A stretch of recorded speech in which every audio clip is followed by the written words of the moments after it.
Satu, dua, tiga. Satu, dua, tiga. Pinter banget.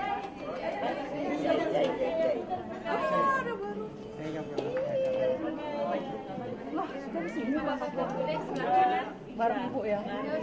Ayo nak, Ayla sini. Ayla. Oke. Udah. Bapak izin sebelah. Bapak sebelah situ, Bapak.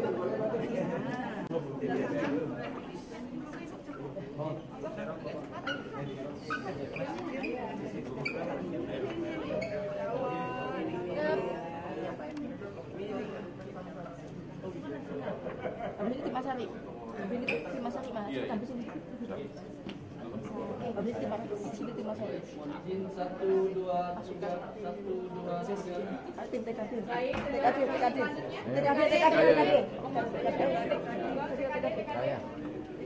Habis ini. Izin Bapak.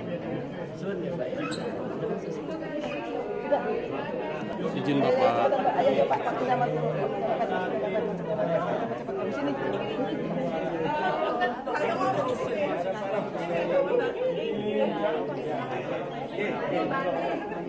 Satu, dua, tiga.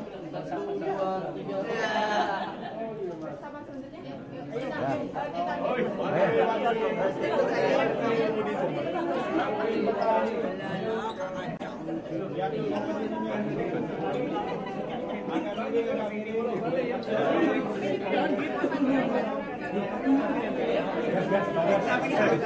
Ini nggak cukup duduk.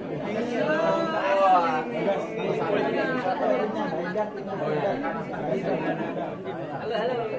Gimana? Jadi keren kan? Izinnya ini. Satu, dua, tiga.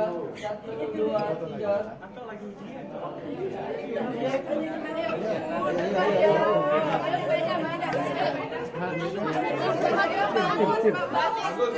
Siap.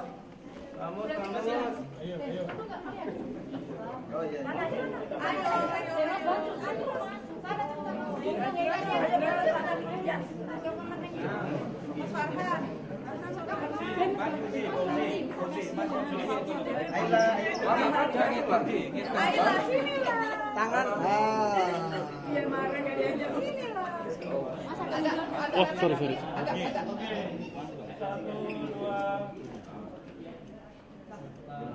Mas Lana dapat nggak? Sini. Bonus bonekanya hilang. Ayo Mbak Arumi sama Paso. Nak jalan.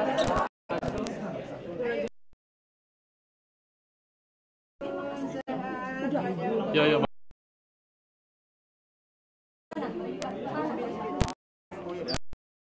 Satu, dua, tiga. Satu, dua, tiga. Satu, dua, tiga. Satu, dua, tiga.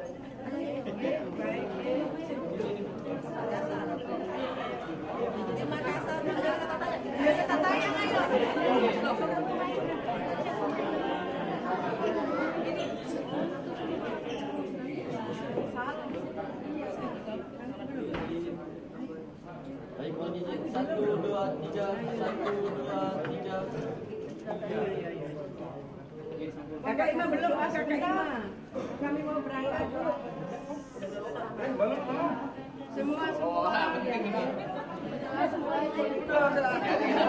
Sampai di tengah berarti baru. Monggo berdoa. Ayo.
siap.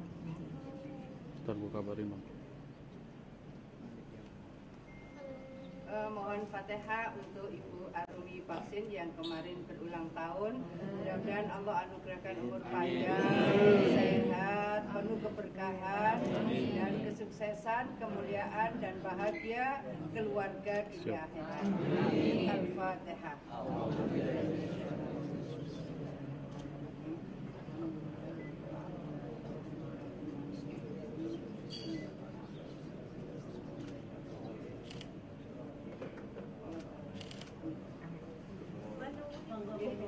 Pangestunipun santen nggih nyambung doa. Persiapan masuk mobil ya bang.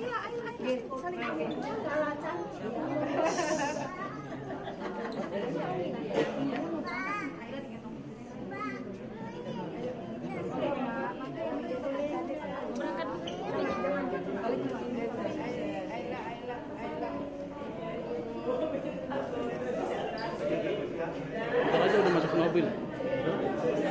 Ibu sama bapak masuk dulu.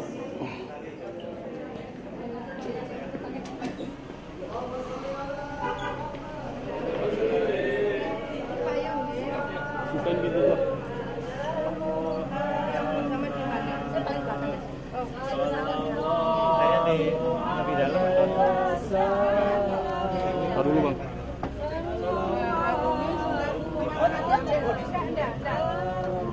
Ibu dulu, ibu dulu.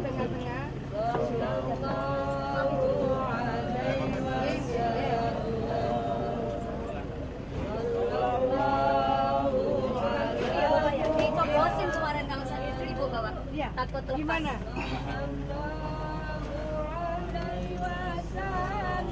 Oh di sini? Ya. Mas Aram Bapak ya. pegang Mbak, mbaknya di mana? dulu itu ada masalah boleh nih. Oh boleh sini. Masalah Boleh. sini. Oh, Masuk aja bapak. Ayo. Assalamualaikum. Iya sudah. Ada.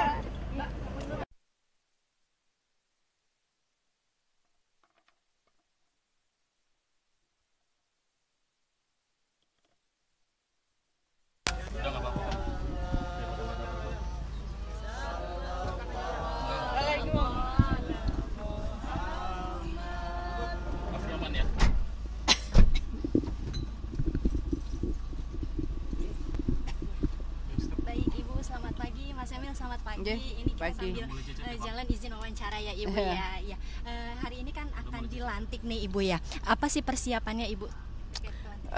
Sebetulnya kita tidak pada posisi pelantikan lah ya, tapi posisi plan of action. Setelah kita dilantik, kemudian kita mesti kerja keras, membangun sinergitas, kolaborasi. Jadi nanti insya Allah setelah pelantikan, saya dan Mas Emil akan langsung koordinasi lengkap dengan Sekda dan kami. Koordinasinya sudah langsung bisa ditangani oleh Pak Wagub, Pak Emil, kira-kira gitu ya. Baik. Kalau Mas Emil izin terkait persiapannya. Oh iya, ya persis seperti yang disampaikan oleh Bu Hovifah tadi. Saya ini periode kedua, jadi sudah kebiasaan Bu Gubernur gitu manggilnya, dan walaupun insya Allah ya kita lagi. Jadi betul kami akan siap melaksanakan karena kami baru akan bergabung 27 Bu. Ya. Menginap juga Bu ternyata Bu. Iya, menginap juga 27 malam, bermalam di sana. Jadi dari tanggal 21 efektif besok pagi sampai ke tentunya kembalinya Ibu dari Magelang bersama. Tapi sebelum saya bergabung, kami akan menjalankan tugas-tugas yang diberikan oleh Ibu Gubernur nantinya. Oke, baik. Nah, Ibu, ini terkait dengan nanti sesudah pelantikan kan akan ada rapat koordinasi Ibu. Apa sih yang akan dibahas ini Ibu nantinya? Ada hal yang sebetulnya sudah dibahas pada APBD dan sudah disahkan November yang lalu. Tapi kemudian ada impres terkait efisiensi, misalnya bagaimana efisiensi ini semuanya bisa termonitor bahwa dipastikan tidak mengganggu kinerja. Nah itu kan detail, kami baru akan dapat laporan nanti siang gitu. Ini kita hanya mendapat informasi sekilas-sekilas. Jadi tadi malam kami juga sudah koordinasi dengan Ketua DPRD Provinsi Jawa Timur karena proses pembahasan juga sedang dilakukan di DPRD untuk revisi APBD. Jadi ini sesuatu yang harus dibahas secara komprehensif dan secara detail. Nah, sementara pada saat saya di Magelang tentu saya tidak bisa membahas secara detail. Koordinasi dengan DPRD tetap harus jalan, ada Sekda dalamnya dan ada Pak Wagub yang akan mendetailkan koordinasi dengan DPRD. Ya. Oke, baik. Nah, Ibu, nanti kan rakor ini berarti akan membahas salah satunya yang ditekankan ini efisiensi ya, Ibu ya. Nah, salah satunya, ya. Oke, baik. Nah, Ibu, ini kan periode kedua Ibu. Nah, apa yang berbeda sih dari periode sebelumnya hingga periode 2025 dan 5 tahun ke depan? Ya, ada hal-hal yang rasanya kita sudah menyiapkan pondasi dan sudah running well sementara di 5 tahun yang lalu, dan 5 tahun ke depan ini insya Allah kita bisa lebih masif untuk bisa memaksimalkan kinerja misalnya sektor pangan. Sektor pangan ini kan menjadi bagian prioritas pemerintah pusat dan dunia, bahwa kita tidak hanya berbicara ketahanan pangan tapi juga kedaulatan pangan. Selama 5 tahun kami memimpin Jawa Timur, saya dan Mas Emil itu kan dilantik 14 Februari dan 12 Februari. Kemudian kita per tahun 2020 itu sudah menjadi produsen pangan nasional tertinggi. Jadi produksi padi dan beras Jawa Timur itu sudah tertinggi. 2020, 2021, 22, 23, 24. Nah, ini harus kita genjot lagi. Kami sudah koordinasi dengan beberapa tim-tim strategis, kira-kira peningkatan yang kita bisa maksimalkan di Jawa Timur sampai berapa persen dari produktivitas yang sudah kita lakukan. Itu untuk beras. Tapi untuk daging misalnya, produksi sapi potong dan sapi perah di Jawa Timur itu tertinggi se-Indonesia, dan itu tinggi sekali dibanding dengan produksi kedua, provinsi nomor 2 gitu. Jadi ini juga harus kita maksimalkan kembali, bahwa saya ingin menyampaikan kita tidak sekedar ketahanan pangan, tapi kita juga harus bisa membangun kedaulatan pangan. Kemudian telur, kemudian berbagai sektor agro. Jadi buah-buah di Jawa Timur ini rata-rata tertinggi produksinya di Indonesia. Apakah kita mau ambil pisang misalnya, kemudian nanas misalnya, sektor-sektor lain, alpukat misalnya, itu durian itu kita tertinggi dan tinggi sekali. Saya durian lover, jadi saya mengenali jenis-jenis durian dan varian-varian baru hasil dari inovasi para petani-petani Jawa Timur. Dan yang menarik adalah petani muda, petani milenial Jawa Timur itu terbanyak di antara semua provinsi di Indonesia. Jadi apresiasi kita luar biasa kepada petani muda di Jawa Timur. Jadi kembali kedaulatan pangan. Kemudian penurunan kemiskinan. Kemiskinan ekstrim sesungguhnya di Jawa Timur itu turunnya paling ekstrim. Jadi tahun 2020 kemiskinan ekstrim Jawa Timur 4,4%. Tapi per Maret 2024 sudah 0,66%. Jadi kita harus maksimalkan penurunan kemiskinan ekstrim dan kemiskinan secara umum. Ini semua program harus bisa memberikan dampak pada penurunan kemiskinan dan terutama kemiskinan ekstrim. Itu berseiring dengan desa mandiri di Jawa Timur tertinggi dan tinggi sekali dibanding dengan provinsi-provinsi di Indonesia. Pada posisi seperti ini, jadi kira-kira saya akan berbagi tugas dengan Pak Wagub, Mas Emil, bagaimana kita lebih memaksimalkan supaya ini bisa berdampak lebih kuat gitu. Jadi bukan soal ini tertinggi, tetapi dampaknya terhadap peningkatan kesejahteraan masyarakat juga harus lebih signifikan. Ya.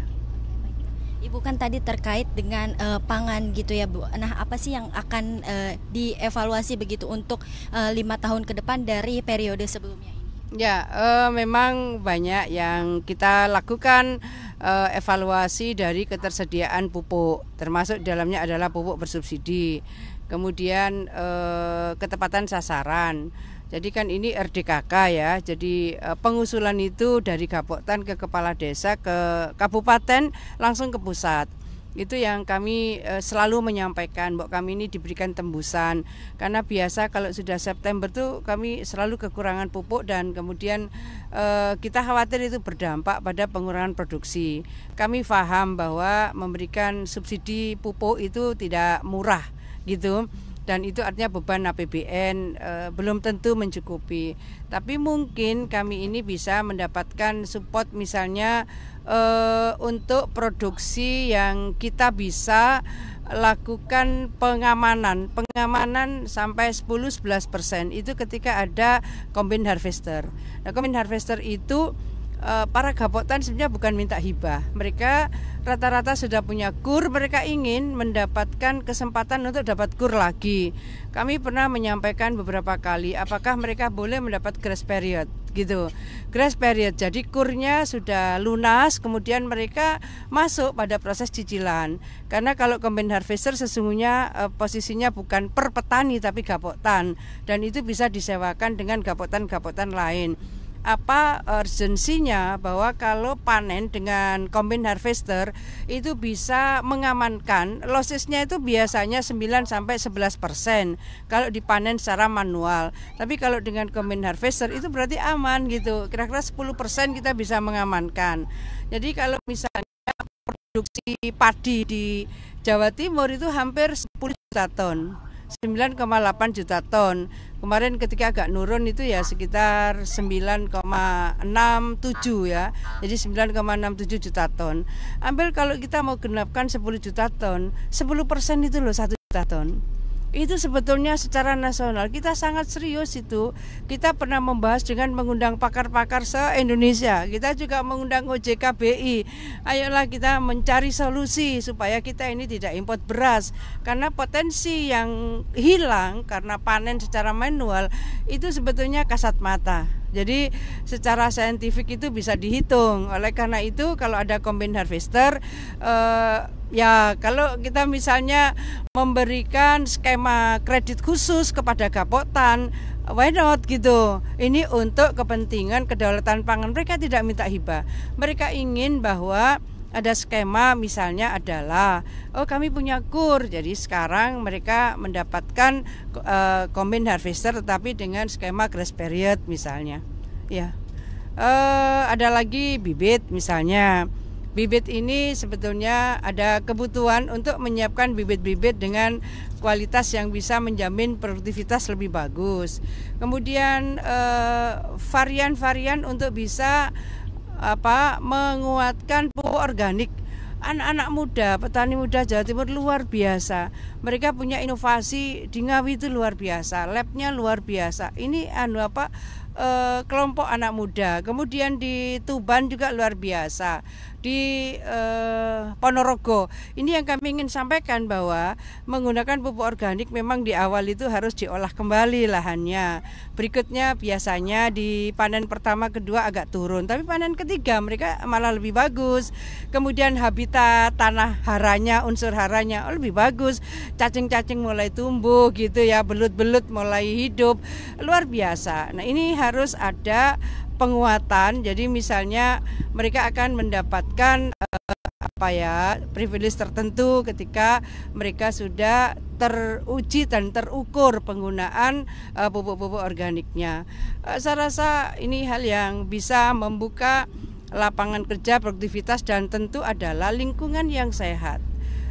Kemudian sektor agro, kami ini kebetulan sempat bertemu dengan Dubes Tiongkok, kemudian baru-baru kami ketemu dengan Konjen Tiongkok untuk Surabaya. Mereka itu duren, itu marketnya gede. Kemudian kedua salak juga marketnya gede. Kemudian kelapa kopior, jadi kelapa kopior juga marketnya gede. Jadi kalau kita ketemu kanal-kanal pasar gitu, itu akan memberikan semangat kepada petani-petani kita. Nah, ini antara lain bahwa sektor pertanian harus didorong luar biasa, bahwa mereka sebenarnya punya market luar biasa. Hanya mungkin ya kuantitinya harus dijaga, quality-nya harus dijaga, continuity-nya harus dijaga.